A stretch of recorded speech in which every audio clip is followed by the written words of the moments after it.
Audio clip number 23، اس میں آپ انشاءاللہ عز و جل سورہ بقرہ کی آیت نمبر 64 سے لے کر 66 تک کی تلاوت، ترجمہ اور تفسیر صراط الجنان سنیں گے۔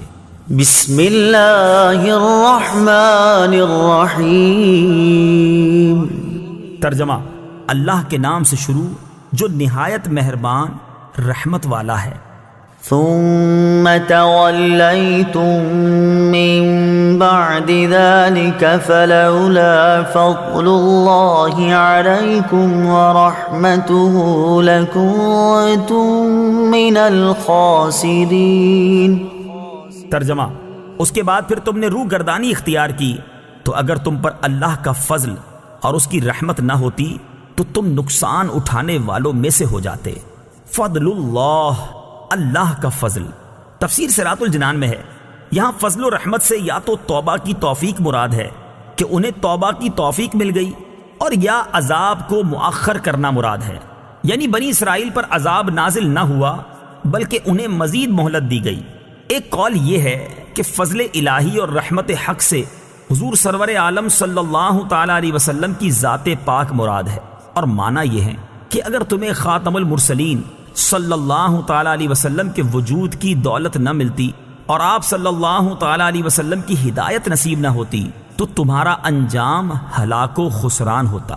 اس سے معلوم ہوا کہ حضور اقدس صلی اللہ تعالی علیہ وسلم مخلوق پر اللہ تعالی کا فضل بھی ہیں اور رحمت بھی ہیں۔ وَلَقَدْ عَلِمْتُمُ الَّذِينَ اعْتَدَوْا مِنكُمْ فِي السَّبْتِ فَقُلْنَا لَهُمْ كُونُوا قِرَدَةً خَاسِئِينَ۔ ترجمہ: اور یقیناً تمہیں معلوم ہیں وہ لوگ جنہوں نے تم میں سے ہفتے کے دن میں سرکشی کی تو ہم نے ان سے کہا کہ دھتکارے ہوئے بندر بن جاؤ۔ الذین اعتدوا، جنہوں نے سرکشی کی، تفسیر صراط الجنان میں ہے۔ شہر ایلا میں بنی اسرائیل آباد تھے، انہیں حکم تھا کہ ہفتے کا دن عبادت کے لیے خاص کر دیں اور اس روز شکار نہ کریں اور دنیاوی مشاغل ترک کر دیں۔ ان کے ایک گروہ نے یہ چال چلی کہ وہ جمعہ کے دن شام کے وقت دریا کے کنارے کنارے بہت سے گڑھے کھودتے اور ہفتے کے دن ان گڑھوں تک نالیاں بناتے جن کے ذریعے پانی کے ساتھ آ کر مچھلیاں گڑھوں میں قید ہو جاتی، اور اتوار کے دن انہیں نکالتے اور کہتے کہ ہم مچھلی کو پانی سے ہفتے کے دن تو نہیں نکالتے۔ یہ کہہ کر وہ اپنے دل کو تسلی دے لیتے۔ 40 یا 70 سال تک ان کا یہی عمل رہا، اور جب حضرت داؤد علیہ نبینا علیہ الصلوۃ والسلام کی نبوت کا زمانہ آیا تو آپ علیہ الصلوۃ والسلام نے انہیں اس سے منع کیا اور فرمایا کہ قید کرنا ہی شکار ہے جو تم ہفتے ہی کو کر رہے ہو۔ جب وہ باز نہ آئے تو آپ علیہ الصلوۃ والسلام نے ان پر لعنت فرمائی اور اللہ تعالیٰ نے انہیں بندروں کی شکل میں مسخ کر دیا۔ بعض مفسرین نے فرمایا کہ نوجوان بندروں کی شکل میں اور بوڑھے خنزیروں کی شکل میں مسخ ہو گئے۔ ان کی عقل اور حواس تو باقی رہے مگر قوت گویائی زائل ہو گئی اور بدنوں سے بدبو نکلنے لگی۔ وہ اپنے اس حال پر روتے رہے یہاں تک کہ 3 دن میں سب ہلاک ہو گئے، ان کی نسل باقی نہ رہی، اور یہ لوگ 70,000 کے قریب تھے۔